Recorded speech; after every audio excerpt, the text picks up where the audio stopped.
Praise to the lord. ఈరోజు దేవుడు మనకి ఇచ్చినటువంటి వాగ్దానం ఏంటంటే ఇరిమియా గ్రంథము 1వ అధ్యాయము 10వ వచనం. ఇదిగో నీ నోట నా మాటలు ఉంచి ఉన్నాను. ఆమేన్. మన నోట ఆయన మాట, దేవుని మాటలు మన నోటిలో ఉంచాడు అంట. మన నోటిలో ఆయన మాటలు ఎందుకు ఉంచుతూ ఉన్నాడు? ఆయన మన నోటి నుంచి మాట్లాడినటువంటి మాటలు, ఆయన మాట్లాడించినటువంటి మాటలు తిరిగి మనం వాటిని మార్చగలమా? ఆయన మాట మనము వినకపోతే, ఆయన ఏదైతే మన నోటి ద్వారా పలికించి ఏదైతే మనకు ఒక మాట చెప్పి ఉన్నాడో, ఆయన మాట మనం వినకుండా దానికి వ్యతిరేకంగా చేస్తే ఏం జరుగుతుంది? ఈ విషయాలను మనం గమనిద్దాం. ఆయన మన నోట ఆయన మాటలు ఎందుకు ఉంచుతూ ఉన్నాడు? ఆయన ఎందుకు ఉంచుతూ ఉన్నాడంటే, ఏ మాట అయితే మన నోటను ఉంచాడో ఆ మాట మనము ప్రకటించాలని, ఆ మాట మనము ప్రజలకు తెలియజేయాలని. ఆయన ఏదైతే ప్రజలతో మాట్లాడాలని అనుకుంటాడో, ఆయన ప్రజలతో మాట్లాడకుండా ఒక వ్యక్తిని ఎన్నుకొని ఆ వ్యక్తి ద్వారా మిగతా వాళ్ళతో మాట్లాడుతూ ఉంటాడు. నిర్గమకాండము 4వ అధ్యాయము 12వ వచనం. కాబట్టి వెళ్ళుము, నేను నీ నోటికి తోడయుండి నువ్వు ఏమి పలుకవలసినది నీకు బోధించేదనని అతనితో చెప్పాను. మోషే తన మామ దగ్గర ఉంటూ తన మామ యొక్క మందను కాస్తూ దేవుని పర్వతమైనటువంటి హోరేబు పర్వతానికి ఆ మందను మేపుకుంటూ వస్తూ ఉంటాడు.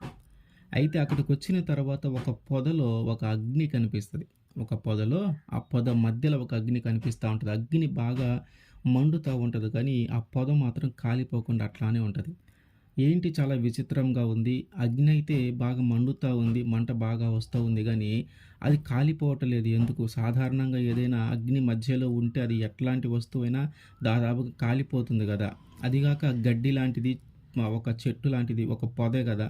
అది ఖచ్చితంగా ఎంత పచ్చిగా ఉన్నా సరే అది కాలిపోవాలి కదా. అది కాలిపోవట్లేదు, ఏంటి ఇంత వింతగా ఉంది అని చెప్పి ఇటువైపు నుంచి కాదు కానీ కొంచెం అటువైపు వెళ్ళి చూస్తానని కొంచెం పక్కకి ఇంకొక వేరే వైపు వెళ్ళి దాన్ని చూద్దామని వెళ్తూ ఉంటే అంతలోకి మోషే అట్లా రావటం దేవుడు చూసి దేవుడు పిలుస్తూ ఉంటాడు, మోషే మోషే, నువ్వు వచ్చేది చాలా పరిశుద్ధమైన స్థలము కాబట్టి నీవు నీ చెప్పులను విడవము, నీ చెప్పులను విడిచి అప్పుడు రమ్ము.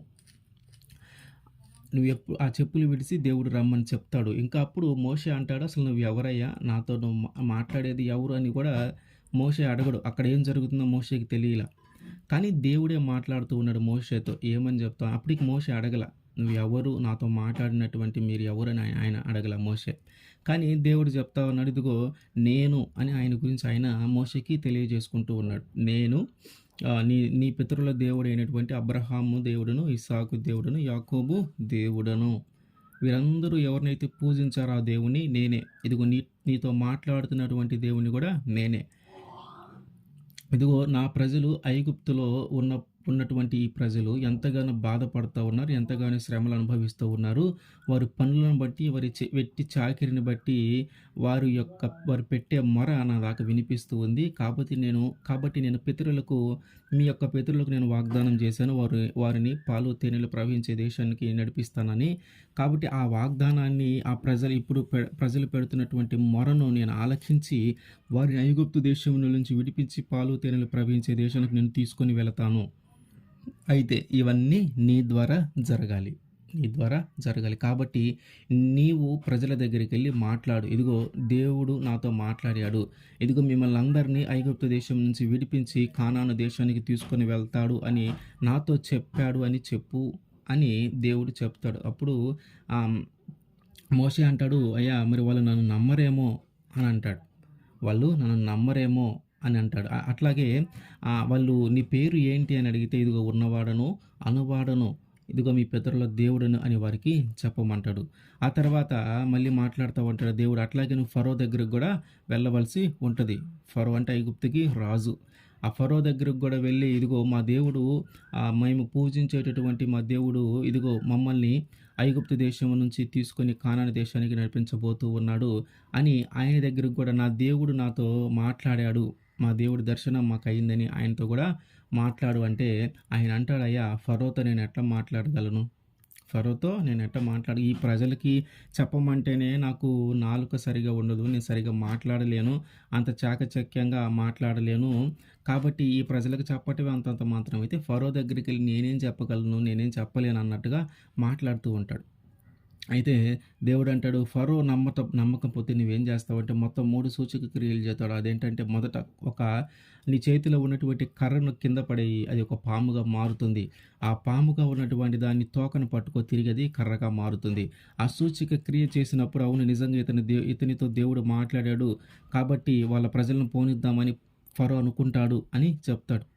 అట్లాగే ఒకవేళ దానిని బట్టి నమ్మకపోతే నువ్వేం చేస్తావంటే నీ చేతిని ఆ ముందుకి చాపి తిరిగి నీ రొమ్ము దగ్గర పెట్టుకోమంటే, ఆ రొమ్ము దగ్గర పెట్టుకున్నప్పుడు ఆ చేతికి కుష్ఠరోగం ఏర్పడుతుంది. తెల్లని పొరలు లాంటివి ఏర్పడతాయి. తిరిగి మళ్ళీ చేతిని చాపగానే అది మంచిగానే అవుతుంది. ఈ సూచక క్రియ రెండో సూచక క్రియ చెయ్యి. అప్పుడు నమ్ముతాడు ఫరో అంటాడు. సరే అది అది అయిపోయిన తర్వాత ఒకవేళ దానిని బట్టి కూడా నమ్మకపోతే మూడోదేంటంటే ఏటిలో ఉన్నటువంటి నీటిని తీసుకొనొచ్చి ఇక్కడ ఒక పొడి నేల మీద పోయి ఇవి రక్తంగా మారతాయివి అని చెప్తాడు. ఇది ఇప్పుడు నమ్ముతాడు ఫరో అని చెప్తాడు దేవుడు. అప్పుడు అనుకుంటాడు మోషే, అసలు నేను మామూలుగా మాట్లాడటం అంతంత మాత్రం, ప్రజలతో మాట్లాడటం అంతంత మాత్రం ఫరో దగ్గరికెళ్ళాలంట, ఆ కర్రని పాముగా చేయాలంట, కుష్ఠరోగము వచ్చి మళ్ళీ నయమైపోవాలంట, నీళ్ళని రక్తంగా మార్చాలంట. అసలు ఇంత చాకచక్యంగా నేను మాట్లాడగలనా? ఇంత తెలివిగా నేను మాట్లాడగలనా? ఇదంతా నా వల్ల అయ్యేది కాదయ్యా. దేవుడా నువ్వు ఎవరినైనా పంపించదలుచుకుంటే పంపించు. ఇదిగో నా వల్ల అయితే అయ్యేది కాదు. నేను మాట్లాడలేను. నాకు నాలుక మంచం ఉంది అని ఈయన మాట్లాడుతూ ఉంటాడు. కాబట్టి నీవు నోటిని గురించి నువ్వేం బాధపడవలసిన పని లేదు. నీకు నత్తి ఉన్న నాలుక మంచమున్న నీ నోటికి నేను తోడై ఉంటాను. నువ్వేం పలకవలసింది నేను మాట్లాడిస్తాను. నువ్వేమి మాట్లాడాలో అది నేను మాట్లాడాలి అనుకున్న ప్రతి విషయము నీ నోటి నుంచి నేను మాట్లాడతాను. నా మాటలు నీ నోట నుంచి నేను ప్రజలతో మాట్లాడుతూ ఉంటానని మోషేతో చెప్తాడు. అంటే ఆయన మన నోట ఆయన మాటలు ఎందుకు ఉంచుతూ ఉన్నాడంటే, ఆయన మాటలు మనము ప్రకటించాలని. ఆయన మాటలు మనము ప్రకటించాలని. ఆయన ఏదైతే చెప్పదలుచుకున్నాడో, ఏ విషయం అయితే చెప్పదలుచుకున్నాడో, ఆ విషయాన్ని మనము ప్రజలకు తెలియజేయాలని. ఆయన ఎలా బ్రతకాలి అని చెప్తా ఉన్నాడు, ఎలా జీవించాలని చెప్తా ఉన్నాడు, ఏం చేయమని చెప్తా ఉన్నాడు, ఏమి చేయకూడదని చెప్తా ఉన్నాడు, ఆయనకి ఇష్టమైనదేంటి, ఆయనకి ఇష్టం లేనిదేంటి, మీరు ఎలా జీవించాలి, మీరు ఎలా బ్రతకాలి, మీరు ఏ దేవుని పూజించాలి, ఏ దేవుని కొలవాలి, ఏ దేవుని ఆరాధించాలి, ఇదిగో మీరు సమాజంలో జీవించేటప్పుడు ఎట్లా జీవించాలి, కుటుంబంలో ఎలా జీవించాలి, ఇట్లా ప్రతి విషయము మోషే ద్వారానే దేవుడు వారికి తెలియజేశాడు. వారు ఐగుప్తు దేశంలో నుంచి ఆ మోషే బ్రతికి ఉన్నంత కాలం నడిపించినంత దూరములో కూడా అన్ని విషయాలు దేవుడు మోషే నోటి ద్వారానే మాట్లాడిచ్చాడు. వారి ఆకలి తీర్చాడు, దాహం తీర్చాడు. శత్రువులకి యుద్ధానికి వస్తే ఆ యుద్ధం అప్పుడు దేవుడు మోషే ద్వారానే దేవుడు మాట్లాడుతూ ఉన్నాడు. ప్రతి విషయం మోషే చనిపోయే వరకు ఆ ప్రజలతో మాట్లాడింది చాలా తక్కువ. ప్రజలతో మాట్లాడితే వారు వినలేకపోయారు కొన్నిసార్లు అయితే. అందుకని ఏం చేశాడంటే ఆయన మాట ఏదైతే చెప్పాలనుకున్నాడో ఆ మాట మోషే ద్వారానే ప్రజలకి తెలియజేస్తూ ఉన్నాడు. వారు పాపం చేసిన, దోషం చేసిన, ఆ మంచి చేసిన, చెడు చేసిన, ఆ దేవుని వ్యతిరేకించిన, దేవుని సొనిగిన, దేవుని తిట్టుకున్న, అన్నం లేదన్నా, నీళ్ళు లేవన్నా, మాంసం లేదన్నా, ఇట్లా ఏమీ లేదన్నా కూడా దేవుడు మోషే ద్వారానే మాట్లాడి మోషే ద్వారానే అన్నీ జరిగించాడు. ఆయన వాగ్దానము చేశాడంటే ఇంక ఆయన తప్పిపోయే దేవుడు కాదు. కాబట్టి ఆయన మన నోట ఆయన ఎందుకు ఆయన మాటలు ఉంచుతూ ఉన్నాడంటే వాటినన్నిటిని మనము ప్రజలకు తెలియజేయాలని, ఆయన యొక్క సువార్తను మనము ప్రకటించాలని. కాబట్టి మోషేని ఎలా అయితే కోరుకున్నాడో దేవుడు మనల్ని కూడా అంతే కోరుకుంటూ ఉంటాడు. కాబట్టి మనము కూడా సిద్ధంగా ఉండాలి. మన నోటి నుంచి ఆయన మాటలు వివరించి చెప్పటానికి. మన నోట ఆయన కూడా ఒక మాటను ఉంచుతాడు. ఆయన మాటలు మన నోటి ద్వారా కూడా పలకాలని ఆయన ఆశపడుతూ ఉంటాడు. ఆయన ఏదైతే మనకి ఒక మాటను ఇస్తూ ఉన్నాడో, ఏ మాట అయితే మనము చెప్పాలని దేవుడు ఆశపడుతూ ఉన్నాడో, ఏ మాటలైతే మన నోటి నుంచి పలికించాలని ఆశపడతా ఉన్నాడో, మోషే ఎలా అయితే విధేయుడయ్యాడో, మోషే ఎలా అయితే నేను నత్తివాడిని నాకు మాట్లాడటం సరిగ్గా రాదని తెలిసి కూడా దేవుని మాటకి ఎలా లొంగి ఉన్నాడో, మనము కూడా దేవునికి అలా లొంగి ఉంటే, మనము కూడా దేవునికి విధేయుడై ఉంటే, ఆయన కూడా ఖచ్చితంగా మన నోటి ద్వారా ఆయన మాటలు పలికిస్తాడు. మన నోటి ద్వారా ఆయన మాటలు తెలియజేస్తాడు.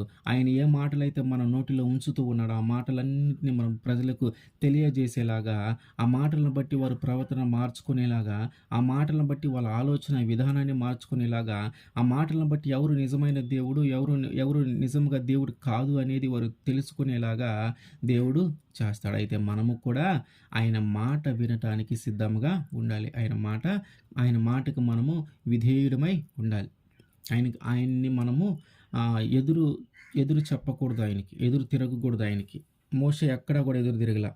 మోషే వల్ల కాదు, నా వల్ల కాదయ్యా, ఇదిగో నాకు ఈ ప్రాబ్లం ఉంది, నేను మాట్లాడలేను సరిగా, నేను అంత తెలివిగా అంత చాకచక్యంగా వాళ్ళందరినీ నా వైపు తిప్పుకునేలాగా మాట్లాడటం నా వల్ల కాదు అని చెప్పాడే కానీ, నీ పని చెయ్యను, ఈ పని నాకు రాదు, ఒకవేళ ఫరో నన్ను చంపేస్తాడేమో, ఒకవేళ ప్రజలు నా మాట వినరేమో అని ఆయన చెప్పలా.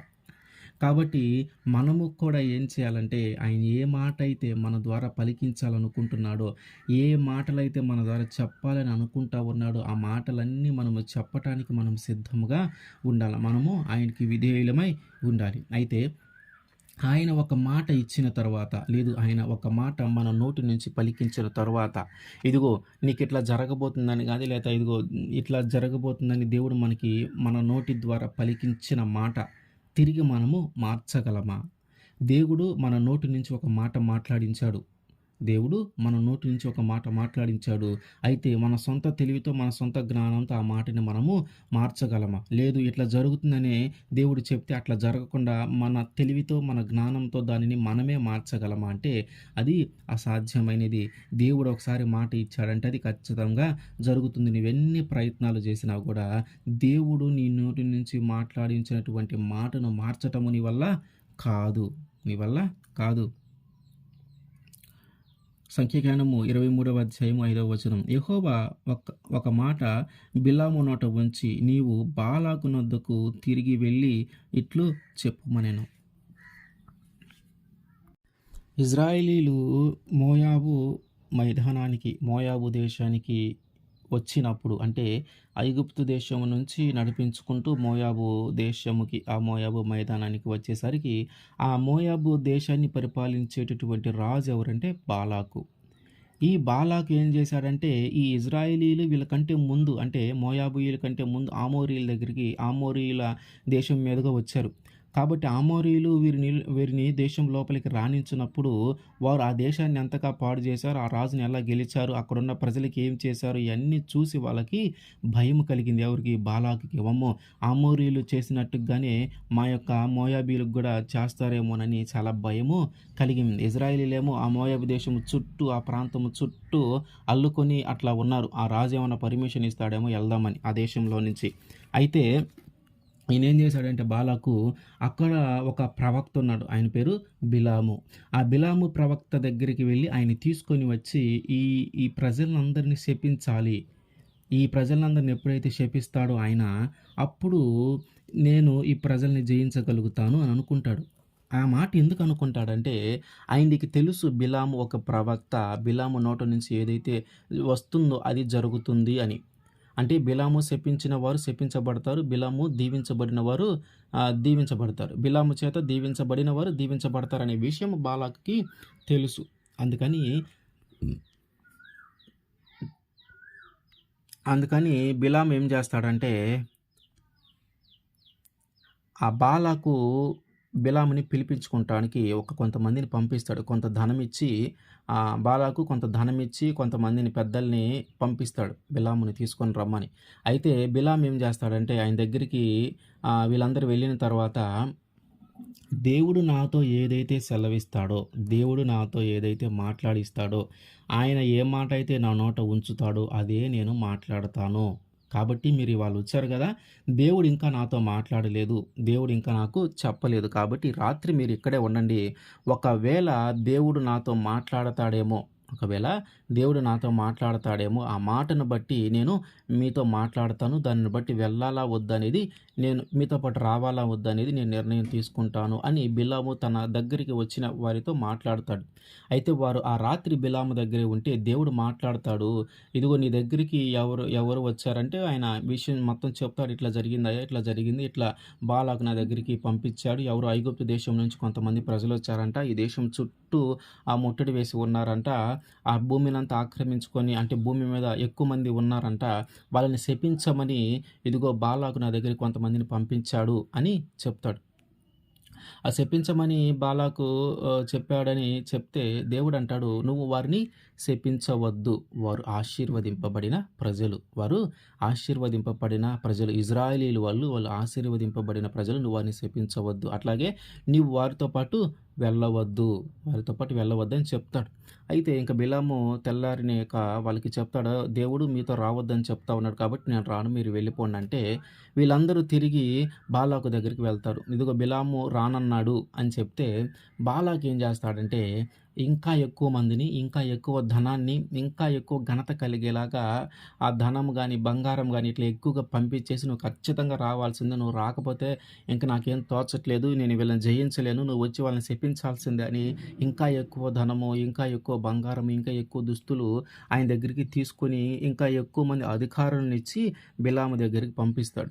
అయితే బిలాము దగ్గరికి వచ్చిన తరువాత వీళ్ళు మళ్ళీ సేమ్ చెప్తా ఉంటాడు. ఇదిగో దేవుడు నాతో ఏదైతే మాట్లాడతాడో నేను అదే మాట్లాడతాను. దేవుడు నాకు ఏదైతే చెప్తాడో అదే చెప్తాను. దేవుడు నా నోట ఏ మాట అయితే ఉంచుతానో అదే నేను మాట్లాడతాను. కాబట్టి దేవుడు ఇంకా నాతో మాట్లాడలేదు. మీరు కూడా ఈ రాత్రి ఉండండి. దేవుడు గాని నాతో మాట్లాడితే రేపు నేను మీతో పాటు వస్తాను అంటాడు. మళ్ళీ దేవుడి దగ్గర విచారణ చేస్తాడు. నేను చెప్పాడు కదా దేవుడు. మళ్ళీ ప్రత్యేకంగా మాట్లాడటం ఎందుకు? మళ్ళీ ఆల్రెడీ ఒకసారి అయిపోయింది. రాత్రే జరిగింది. వాళ్ళ వెంట వెళ్ళొద్దు. వాళ్ళు ఆశీర్వదింపబడిన ప్రజలు. వాళ్ళ జోలికి నువ్వు వెళ్ళొద్దు. వాళ్ళు నువ్వు శపించొద్దని ఆ రోజే చెప్పాడు. మళ్ళీ తర్వాత రోజు కూడా నువ్వు ఆయన మళ్ళీ దానికోసం ప్రార్థన చేస్తా ఉన్నాడు దేవుడి దగ్గరికి. అప్పుడు అనుకుంటున్నాడు ఆయన, అంటే ఎక్కువ బంగారము, ఎక్కువ ధనము వాళ్ళని తీసుకొని వచ్చారు కదా, వెళ్తే బాగుండేమో అన్న ఆలోచనలో ఉండి అడుగుతున్నాడేమో. సరే వెళ్ళు, నీ సంగతి ఏందో నేను చూస్తాను అన్నట్టుగా దేవుడు అంటున్నాడు. సరే వెళ్ళు, కానీ వాళ్ళని నువ్వు శపించొద్దు. వాళ్ళతో నువ్వు వాళ్ళ విషయంలో నువ్వు ఇన్వాల్వ్ కావద్దు అన్నట్టుగా చెప్తాడు దేవుడు. కానీ బిలాము బయలుదేరి వెళ్తా ఉంటే తెల్లవారిన తర్వాత దేవుడు వారిని అడ్డగిస్తాడు. ఆ గాడిదను పోనివ్వకుండా ఆపుతాడు.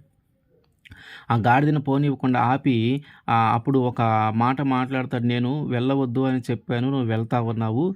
నువ్వు అక్కడికెళ్ళి వాళ్ళని కానీ శపించావంటే ఇంక నువ్వు ఇంతటితో అయిపోయినట్టే" అన్నట్టుగా మాట్లాడితే అక్కడికి వెళ్ళిన తర్వాత బాలాకు బిలాముని దగ్గరికి అంటే ఎదురుగా వెళ్ళి రిసీవ్ చేసుకొని, "నేను నీ కోసం ఎంతగానో ఎదురు చూస్తా ఉన్నాను. నేను నిన్ను ఘనపరిచే అంత వాడిని కాదా? నువ్వెందుకు నేను పిలిచినప్పుడు రాలేదు" అని అడుగుతా ఉంటే, "ఇదిగో నువ్వు పిలిచినప్పుడు నేనొచ్చాను. అయినా ఏం ప్రయోజనం? దేవుడు నాకు సెలవివ్వందే నేనేమీ మాట్లాడలేను. దేవుడు దేవుడు వారిని శపించందే నేను శపించలేను. నా మా దేవుడు నా నోట ఏదైతే ఉంచుతాడో అదే నేను మాట్లాడగలను గానీ, దేవునికి ఇష్టం లేని మాట, దేవుడు నా నోట ఉంచని మాట నేను మాట్లాడలేను" అని చెప్తాడు. అయితే బాలాకు అదంతా పట్టించుకోకుండా, "సరేరా, ఇదిగో పలానా చోటకెళ్దాము. వాళ్ళు కనపడతా ఉన్నారు. అక్కడి నుంచి వారిని శపిద్దు గాని రా" అని ఒక చోటుకి తీసుకొని వెళ్తే అక్కడ ఒక 7 బలిపీఠములు కట్టించి దహన బలి చేసి శపించడానికి ప్రయత్నం చేస్తారు గానీ, దేవుడు మాట్లాడతాడు, వాళ్ళని నువ్వు శపించవద్దు అని. శపించకుండా వారిని ఆశీర్వదిస్తాడు బిలాము. "నువ్వు చేసింది ఏంటి? నేనేమో వాళ్ళని శపించమని నిన్ను తీసుకొనొస్తే నువ్వేంటి వాళ్ళని ఆశీర్వదిస్తున్నావు" అని చెప్పి ఆయన మీద కోప్పడి మళ్ళీ ఆ ప్రాంతం నుంచి ఇంకొక ప్రాంతానికి, ఇంకొక వైపు తీసుకొని వెళ్ళి మళ్ళీ అక్కడ బలిపీఠం కట్టి మళ్ళీ అక్కడ వాళ్ళని శపించమని అటువైపు నుంచి వారిని శపించమని అడుగుతాడు. మళ్ళీ బిలాము అక్కడ కూడా వారిని శపించకుండా వారిని ఆశీర్వదిస్తాడు.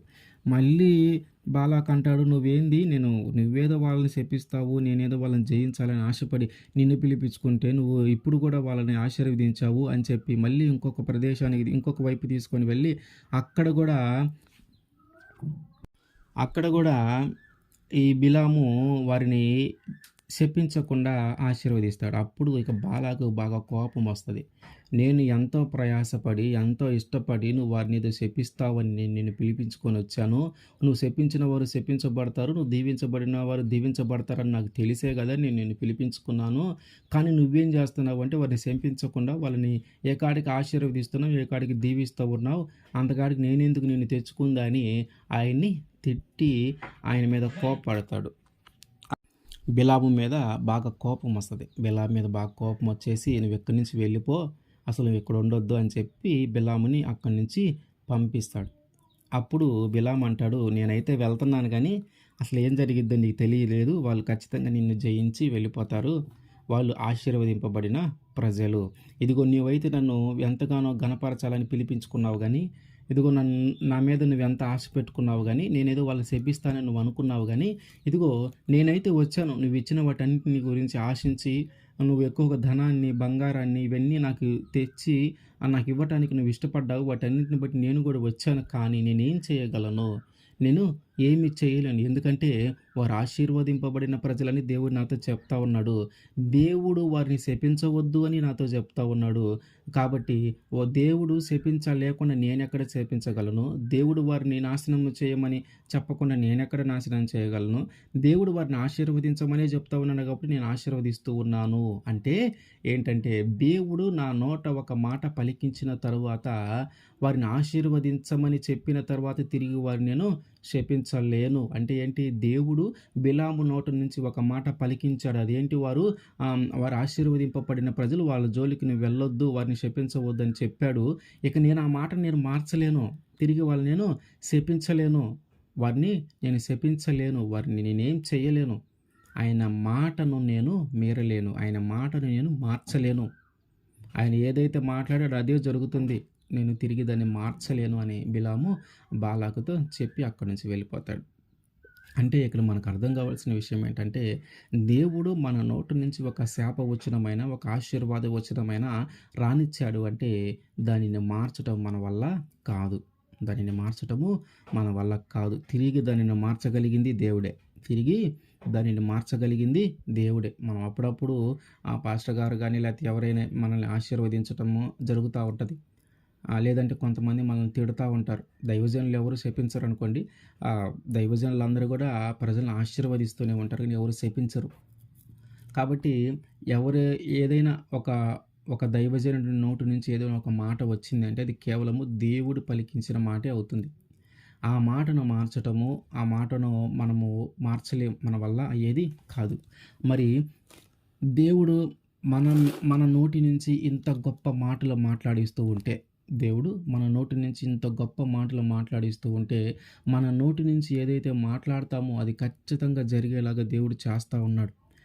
మనం పరిశుద్ధంగా జీవించి ఒక మంచి ప్రవక్త మాట్లాడితే ఆ మాటను నెరవేర్చడానికి దేవుడు ప్రకృతిని సైతము మార్చగలడు. దేవుడు ప్రకృతిని సైతము మార్చగలడు. మన నోటి నుంచి దేవుడు మాట్లాడించే మాటకి అంత పవర్ ఉంటది. అంత పవర్ ఉంటదనమాట.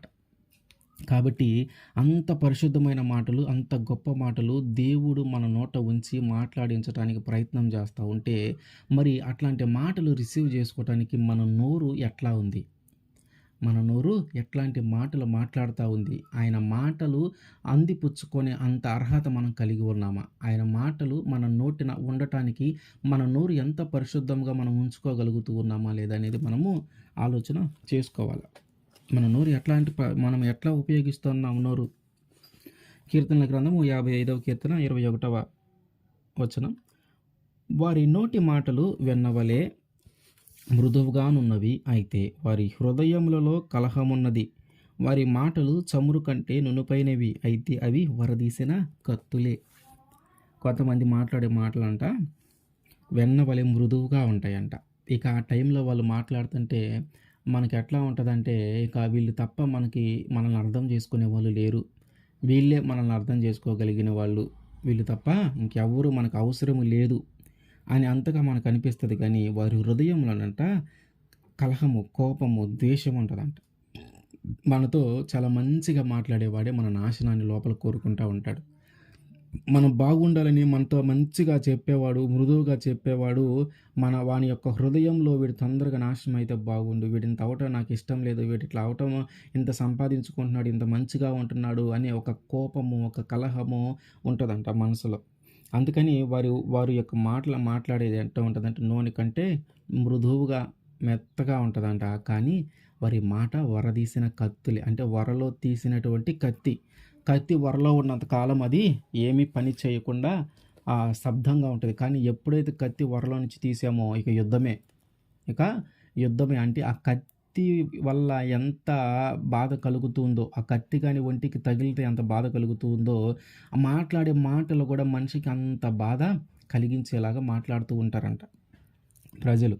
అందుకనే ప్రసంగి అంటాడు ప్రసంగి 5వ అధ్యాయం 6వ వచనంలో, నీ దేహమును శిక్షకు లోపరుచునంత పని నీ నోటి మాట వలన జరగనీయకము.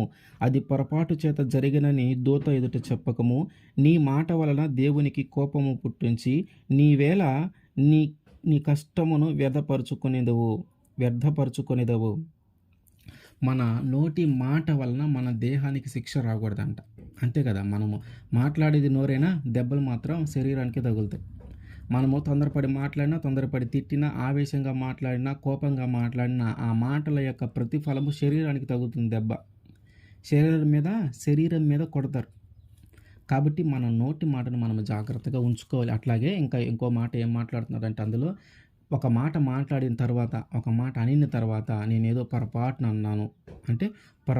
అన్నాను, తెలియక అన్నాను అనే మాట నువ్వు చెప్పవద్దు. ఎందుకంటే అది నీ మనసులో ఉంది కాబట్టి నువ్వు మాట్లాడుతూ ఉన్నావు. అంతేగా నువ్వు పొరపాటున మాట్లాడాను, అనుకోకుండా మాట్లాడిన, తెలియలేదులే, వాడికి తెలియదులే అని మీరు అనుకోవద్దు. అది నిజంగా అతని మనసులో ఉంటేనే మాట్లాడుతూ ఉంటాడు. అంటే మన నోరు మనము ఇట్లాంటి వాటన్నిటికి ఉపయోగిస్తాం. మన నోటితో బూతులు మాట్లాడతాం, కలహము మాట్లాడతాం, అబద్ధం మాట్లాడతాం, మోసపు మాటలు మాట్లాడతాం, ఎదుటివారిని నమ్మించి మోసం చేసేలాగా మాట్లాడతాం. ఎన్నో విధాలుగా మన నోటిని మనం అపవిత్రంగా మార్చుకుంటూనే ఉంటాం. కానీ ఆయన ఏం చేస్తూ ఉన్నాడు, మన నోటి ద్వారా పరిశుద్ధమైన మాటలు మాట్లాడించాలని ఆయన ప్రయత్నము చేస్తూ ఉన్నాడు. ఆయన పరిశుద్ధుడు కనుక ఆయన మన నోట నుంచే మాటలు కూడా పరిశుద్ధమైనవే. మరి ఆ పరిశుద్ధమైన మాటలు మన నోటి నుంచి మాట్లాడాలంటే మన నోరు కూడా పరిశుద్ధంగా ఉండాలి. కానీ మనమేమో విచ్చలవిడిగా మన ఇష్టానుసారంగా నోటికి ఏదొస్తే అది మాట్లాడుతూ ఉన్నాం. మరి మనము ఎట్లా మాట్లాడాలి? మన నోటిని మనం ఎలా ఉంచుకోవాలి? ఎఫెసీ రాసిన పత్రిక 4వ అధ్యాయం 29వ వచనం, వినువారికి మేలు కలుగునట్లు అవసరమును బట్టి క్షేమాభివృద్ధికరమైన అనుకూల వచనమునే పలుకుడు గాని దూషణ ఏదైనను మీ నోట రానియ్యకుడి. మన నోటి నుంచి వీలైనంత వరకు మేలు కలిగే మాటలే మాట్లాడాలంట. అది కూడా అవసరమైతేనే మనం మాట్లాడాలి. అనవసరంగా ఇక్కడ మనం మాట్లాడవలసిన అవసరం లేదు అనుకున్న సందర్భాల్లో మనం మాట్లాడటం అనవసరం. దానివల్ల మనకి నష్టమే కానీ ఎటువంటి ఉపయోగము ఉండదు. అట్లాగే మనము మాట్లాడే ప్రతి మాట కూడా మేలు కలిగేలాగా, క్షేమాభివృద్ధి కలిగేలాగా మనం మాట్లాడాలి. కానీ దూషణ మాట ఏది కూడా మన నోటి నుంచి మనము రానివ్వకూడదు. కొలసీలు రాసిన పత్రిక 3వ అధ్యాయం 8వ వచనం, ఇప్పుడైతే మీరు కోపము, ఆగ్రహము, దుష్టత్వము, దూషణ, మీ నోట బూతులు అను వాటినన్నిటినీ విసర్జించుడి. వదిలిపెట్టండి. ఏమేమి వదిలిపెట్టాలి?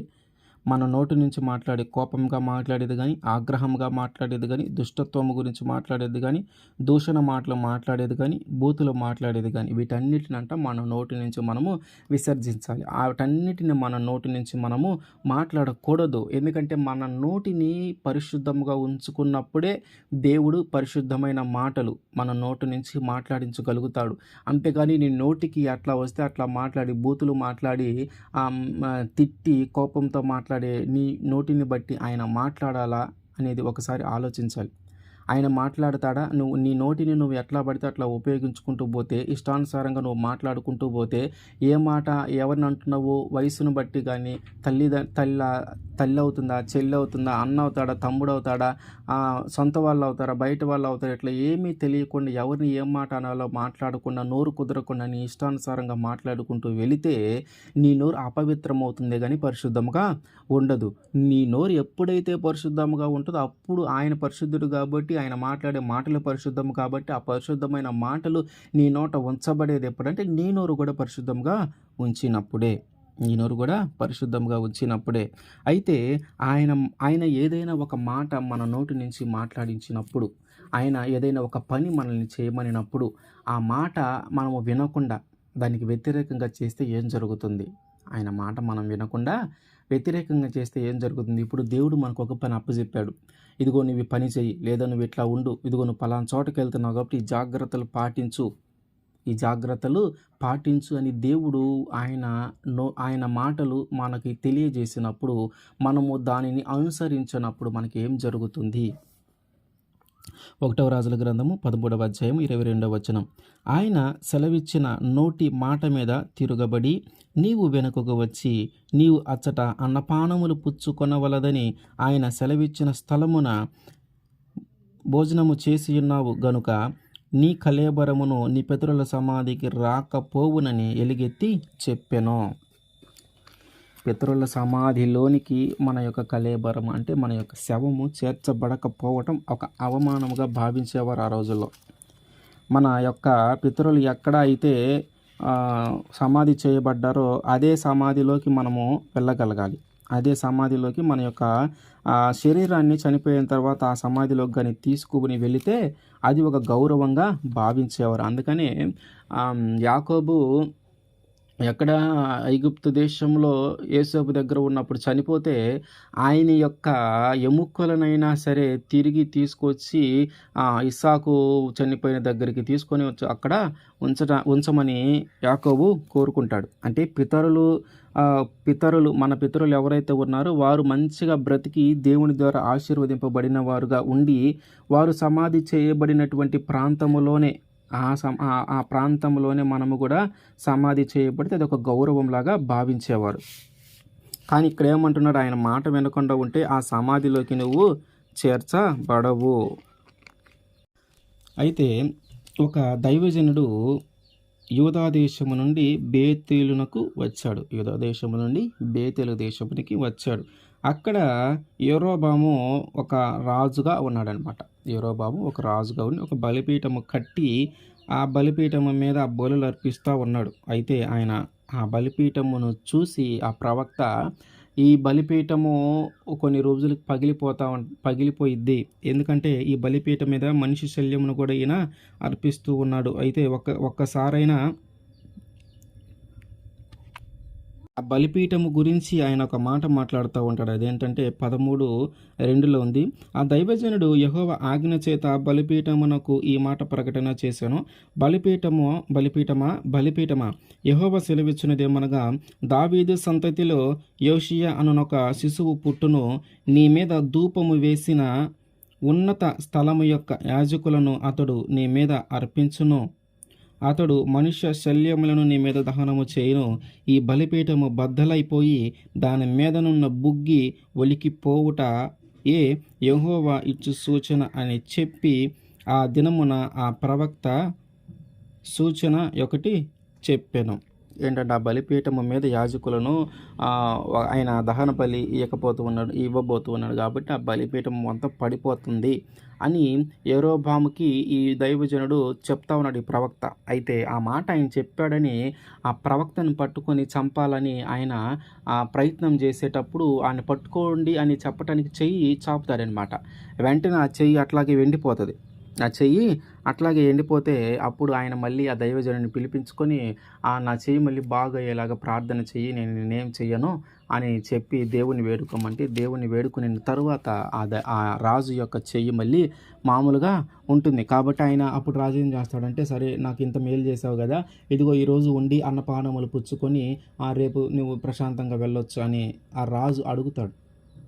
యరొబాము అడిగితే ఈ దైవజనుడు అంటాడు, ఈ ప్రవక్త అంటాడు, నేను ఈ దేశంలోనికి వచ్చేటప్పుడు దేవుడు నాకు ఒక మాట చెప్పాడు. ఏంటంటే, ఆ దేశంలో నువ్వు అన్నపానములు ముట్టుకొనవద్దు, ఆ దేశంలో నువ్వు నివసించవద్దు. అట్లాగే ఏ మార్గంలో అయితే నువ్వు ఆ దేశంలోనికి వెళ్ళావో తిరిగి అదే మార్గంలో కూడా నువ్వు రావద్దు, వేరొక మార్గంలో నుంచి రా అని దేవుడు ముందుగానే ఆ ప్రవక్తకి చెప్తాడు. ఆ మాట రాజుకు చెప్తాడు. ఇదిగో దేవుడు నాతో ఇట్లా మాట్లాడాడు, దేవుడు నన్ను ఇట్లా చేయమన్నాడు, ఇదిగో ఈ దేశంకి వచ్చినప్పుడు దేవుడు నన్ను ఇట్లా ఈ విషయాలు నన్ను పాటించమని చెప్పాడు. కాబట్టి నేను నీ దగ్గర అన్నపానములు, నీ దగ్గర పానముగా, నీ భోజనముగా నేను నీ దగ్గర ముట్టుకొని నీ నివాస స్థలంలో నేను ఈ రాత్రి నివాసము చేయను. కాబట్టి నా దారి నేను వెళ్ళిపోతానని ఏ మార్గంలోతో వచ్చాడో ఆ మార్గంలో కాకుండా వేరొక మార్గంలో వెళ్ళటానికి తిరుగు ప్రయాణం అయ్యాడు. అయితే ఈ విషయము ఆ ఊరిలో ఉన్నటువంటి, ఏ ఊరిలో, ఆ బేతేలులో ఉన్నటువంటి ఒక ముసలి ప్రవక్త ఉన్నాడంట. ఒక ప్రవక్త, ముసలి వ్యక్తి ఆయన ఉన్నాడంట.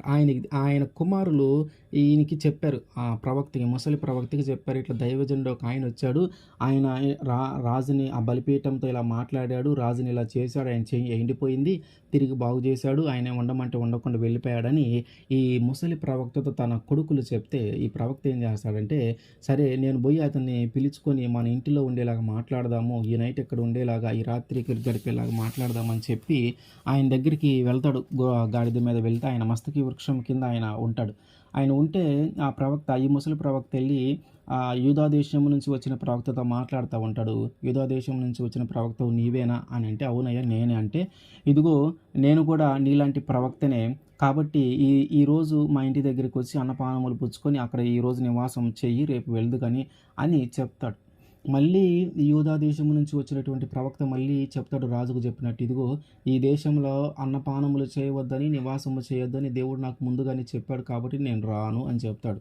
కానీ ముసలి ప్రవక్త ఏం చేస్తాడంటే, నేను కూడా ప్రవక్తనే కదా, ఇదిగో దేవుడు కూడా నాతో మాట్లాడాడు, నిన్ను తీసుకొని అన్నపానములు ఇవ్వమని, ఈ రాత్రికి అక్కడ ఉంచమని నాతో కూడా దేవుడు చెప్పాడు అని ఈ ముసలి ప్రవక్త అబద్ధం ఆడతాడు. ఈయనేమనుకుంటాడు, నిజమే కామాల, దేవుడు ఆయనతో కూడా మాట్లాడాడేమో, ప్రవక్త అంటున్నాడు కదా, ఆయనతో మాట్లాడాడేమో అని చెప్పి ఈయన నమ్మి అక్కడి నుంచి ఆ ముసలి ప్రవక్త ఇంటికి వెళ్తాడు. అక్కడికి వెళ్ళి భోజనం చేసి అక్కడ ఉంటాడు. అప్పుడు ముసలి ప్రవక్తలోకి దేవుని ఆత్మ వచ్చి మాట్లాడుతూ ఉంటుంది, నువ్వు వచ్చినటువంటి ఈ బేతేలునకు నువ్వు వచ్చినప్పుడు నువ్వు అన్నపానములు ముట్టుకోవద్దని, అక్కడ నువ్వు నివాసం చేయొద్దని, నువ్వు వచ్చిన మార్గంలో తిరిగి రాకుండా వేరొక మార్గంలో రమ్మని నీకు చెప్తే, నువ్వు అక్కడ మస్తకి వృక్షం కాడ ఉండి మళ్ళీ తిరిగి నువ్వు వెనక్కి వెళ్ళి అన్నపానములు పుచ్చుకొని వస్తావా? నేను నీకు ఆజ్ఞాపించినదేంటి, నువ్వు చేసినదేంటి?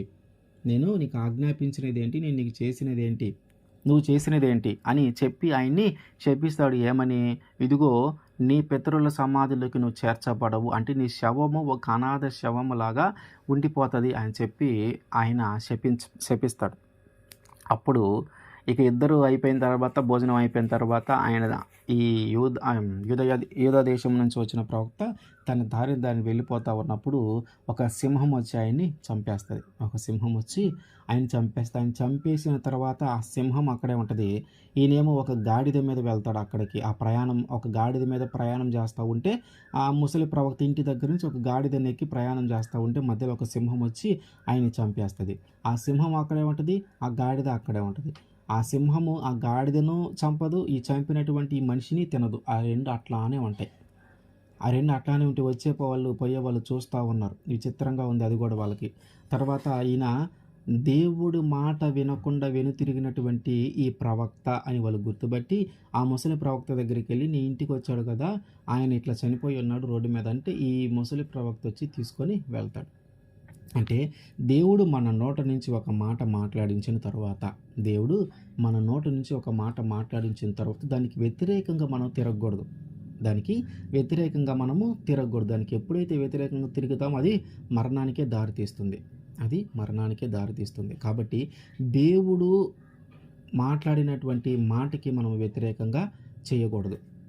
మన నోటి నుంచి దేవుడు ఒక మాట మాట్లాడించాలంటే దాని ప్రకారము, దానికి కట్టుబడి మనము వెళ్ళాలి. అంతేకాని దానికి వ్యతిరేకంగా మనము చేయకూడదు. అయితే ఈ పరిశుద్ధమైన మాటలు ప్రకటించడానికి మన నోరు పరిశుద్ధంగా లేనప్పుడు, పరిశుద్ధమైన మాటలు మాట్లాడటానికి మన నోరు పరిశుద్ధంగా లేనప్పుడు మనము దేవుని దగ్గర ప్రాధేయపడితే, అంటే మన నోటి నుంచి బూతులు, మన నోటి నుంచి కోపము, మన నోటి నుంచి ద్వేషము, మన నోటి నుంచి అసూయ, మన నోటి నుంచి మోసము, మన నోటి నుంచి అబద్ధాలు, మన నోటి నుంచి నమ్మకమైన నమ్మకము నమ్మకములాగా మాట్లాడి మోసము చేసే మాటలు, తేనె లాంటి మాటలు, ఇట్లాంటివి మాట్లాడి ఎదుటి వాళ్ళని లోబరుచుకోవాలని, ఎదుటి వాళ్ళని దక్కించుకోవాలని, ఆ ధనాన్నంతా సంపాదించుకోవాలని, ఇట్లా వ్యర్థమైన మాటలు నీ నోటికి వచ్చి నువ్వు ఆ పాపములో పడిపోయిన తర్వాత నీకది మరణము వైపే నడిపించబడుతుంది. అది మరణము వైపే నడిపించబడుతుంది. నీ నోటి మాట ద్వారానే నీ మీదకి శిక్ష వస్తుంది. నీ నోటి మాట ద్వారానే నీకు తీర్పు జరుగుతుంది. కాబట్టి నువ్వు వీటన్నిటి నుంచి తప్పించుకోవాలి. వీటన్నిటి నుంచి నువ్వు తప్పించుకోవాలి. ఎందుకంటే ఎప్పుడైతే పాపం ఉంటుందో ఆ పాపము జీతము మరణము, ఆ మరణము నిత్య అగ్నిలోకి నడిపించబడుతూ ఉంది. నిత్య అగ్నిలోకి నడిపించబడుతుంది. కాబట్టి ఆ నిత్యమైన అగ్ని నుంచి తప్పించబడాల. ఆ పాపములోనే ఉండి మరణించటం అనే దాని నుంచి నువ్వు తప్పించుకోవాలా. అంటే నీ నోటి మాటను నువ్వు జాగ్రత్తగా ఉంచుకోవాలి. ఆ పాపములో నుంచి నువ్వు బయటపడాలంటే నీకు ఒక అవకాశం ఉంది. అదేంటంటే రోమపత్రిక 10వ అధ్యాయము 9వ వచనం. అదేమనగా, యేసు ప్రభువని నీ నోటితో ఒప్పుకొని దేవుడు మృతులలో నుండి ఆయనను లేపెనని నీ హృదయమందు విశ్వసించిన ఎడల నీవు రక్షింపబడుదువు. నువ్వు ఎలా రక్షింపబడతావంట? యేసు ప్రభువుని నీ నోటితో నువ్వు ఒప్పుకోవాలంట. దేవుడు మృతులలో నుండి ఆయన లేపెనని నీ హృదయమందు నువ్వు విశ్వసించాలి. ఉదయం లేచిన దగ్గర నుంచి రాత్రి పడుకునే వరకు వ్యర్థమైన మాటలు మాట్లాడతాం, వ్యర్థమైన మనుషులను మనం నమ్ముతాం. నువ్వు గొప్పవాడివి, నువ్వు అట్లాంటి వాడివి, నువ్వు ఎట్లాంటి వాడివి, నువ్వు చాలా మంచివాడివని వ్యర్థమైన వాళ్ళందరినీ పొగుడుతూ ఉంటాం. అన్ని దేవతలు విగ్రహాల దగ్గరికి వెళ్ళి మనం పూజలు చేస్తూ ఉంటాం. నువ్వే దేవుడివి, నువ్వే దేవతవి, ఇదిగో నాకు ఇదివు, నాకు అదివు అని మనం ఎంతగానో వాళ్ళ దగ్గరికి వెళ్ళి ప్రాధేయపడతా ఉంటాం. కానీ దేవుడు ఏమంటున్నాడంటే, అవన్నీ నేను పాపం వైపు నడిపించేయ, కానీ నీ నోటి మాటల వలన కలిగిన పాపం నుంచి వాళ్ళు ఎవరు నిన్ను విడిపించలేరు. ఈ నోటి మాట ద్వారా మాట్లాడిన పాపములన్నిటిని బట్టి నీకు శిక్ష ఉంటుంది. ఈ నోటి మాటలను బట్టి మాట్లాడిన ప్రతి మాటను బట్టి, ప్రతి పాపపు మాటను బట్టి, ప్రతి చెడ్డ మాటను బట్టి నీకు శిక్ష ఉంటుంది.